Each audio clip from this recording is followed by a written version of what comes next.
I want to shift gears, go into go to market, and this is, I think, going to be the most requested part of all of my podcasts. Okay. So, classic scenario, right? India-based founder, some early traction, now wants to validate in the US, right? Wants to get those early design partners. Let's say literally the first 3 to 5 customers, right? Yeah. Yeah. What are some of the things they can do very, very tactically, right? These and most of these guys have not gone to school here. They don't have established networks. They don't have Yeah. brand equity in the valley, right? What can they do? So, so again, none of our customers are like in our immediate vicinity. So I always had to travel, and I was always more than willing to do it. So I would say till you get your first 10 customers, meet as many of them as possible. The playbook, maybe till that point, is pretty much the same. After that point, it kind of varies between depending on your ACV. So if your average deal size is like north of 50K or north of 100K, you probably end up doing different things from whether if it's like something that you would put on a credit card and the average ACV is about $1,000. So the playbooks diverge maybe a little later, but till you get your first 10 customers or 10 unaffiliated customers who are not friends and family, you have to meet as many of them as possible. And personally, despite my network, I mean, I got a lot of meetings. I do think, but the first 4 customers that we closed net were completely unaffiliated that I got through like conferences, LinkedIn outreach, just, the thing that everyone, when it's kind of, yeah. So basically just like pure cold outreach. I picked up the phone myself and called and actually got a bunch of meetings myself. So I think there is at that level, uh, the most simplest things actually work.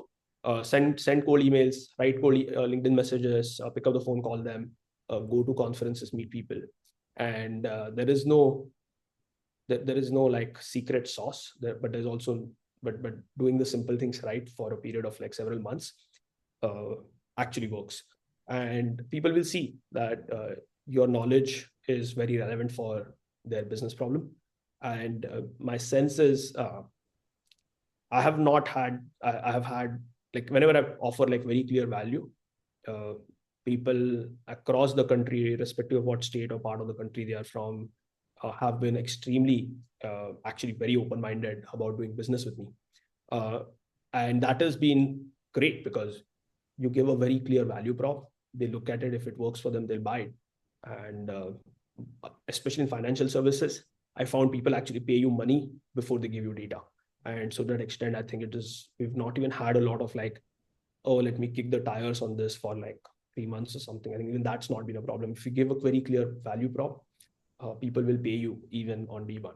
And that creates a great self-fulfilling prophecy. So the simple answer actually is what works.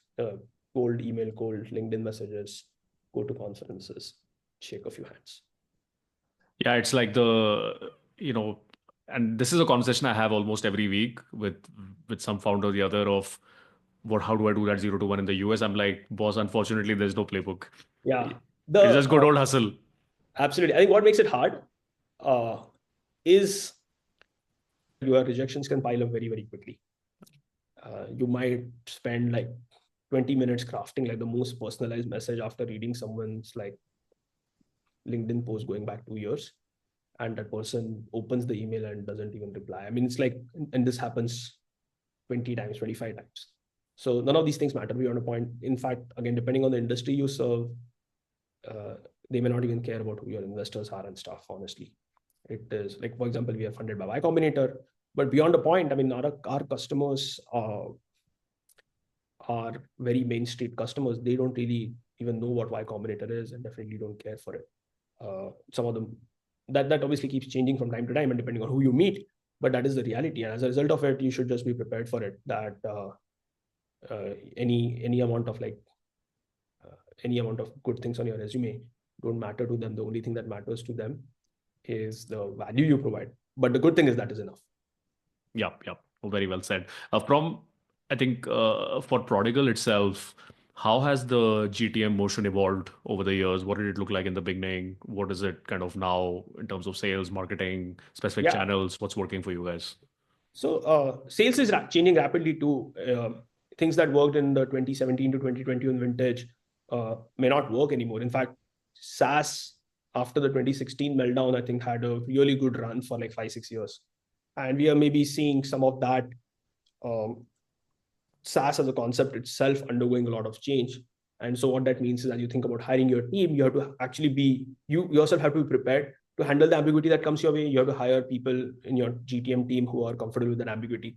So if someone worked at a company that did really well in that time frame, selling that SaaS playbook, culminating in a 2021 SPAC, let's say, those things may not actually work. In fact, they'll be counterproductive for you because you're still hoping against hope that some of those things are going to play out just like that, while the world has really moved on. So for us, we don't think of ourselves as SaaS in the classic SaaS thing. It is like enterprise software that delivers a value, and ideally, like it's enterprise that delivers a software plus kind of people value together. And that we are preparing for, and that has implications on pricing model, that has implications on where people think about their own value prop and their own value creation vis-a-vis our creation, right?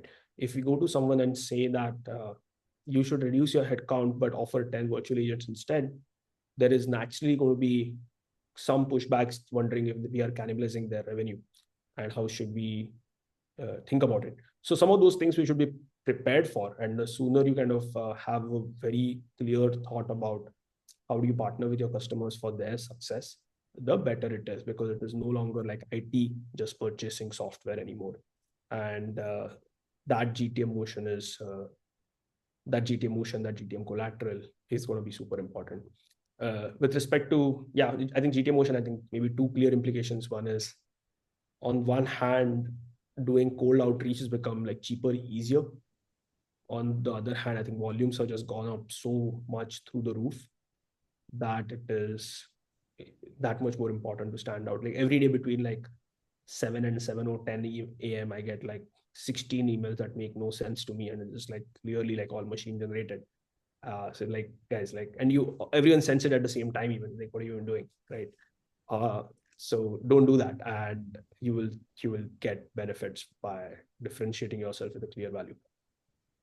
And then I think a lot of founders are also very curious about what the financial services kind of funnel looks like, right, in the US. So help us understand, like from a top of the funnel, what are the channels that work?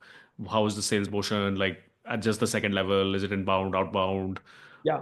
How does that work? So in a very first day, this might be relevant to someone who's just considering something, especially moving and entering the US market. Yeah. In the very first days, about 80% of a business either originated at a conference or had like a very deep discovery meeting at a conference. And that meant that maybe in the 6 months leading up to COVID, actually, when travel obviously shut down, in the 6 months leading up to COVID, I was pretty much on the road every second week and trying to meet a lot of people. That is something that people should embrace. The sales cycles were I kind of followed back then, but the idea is I was very mindful about like what I think are like places where I've seen clear pain point with a potential buyer, and places which I've not. So I think just keep them in two different buckets and work both of them. But once something entered the has pain bucket, our conversion rates were actually very, very high even back then. And we were able to get from them to like almost like 60-70% of those to close. Everything that we put in the second bucket. The first bucket, which is like, top of the funnel, was a lot of people, still trying to understand what we do, and we trying to educate them about our value prop. Those things took forever. And in financial services, that things takes forever. With respect to like time to close, again, over time, I think our value prop became clearer, our education became clearer, and those times shrunk. But the biggest time is actually getting someone to kind of acknowledge that this is a problem and this is a priority problem that we'll solve for them. Something being like problem priority numbers 5 is not good enough. And those deals kind of are hard to close, especially if you don't have a brand.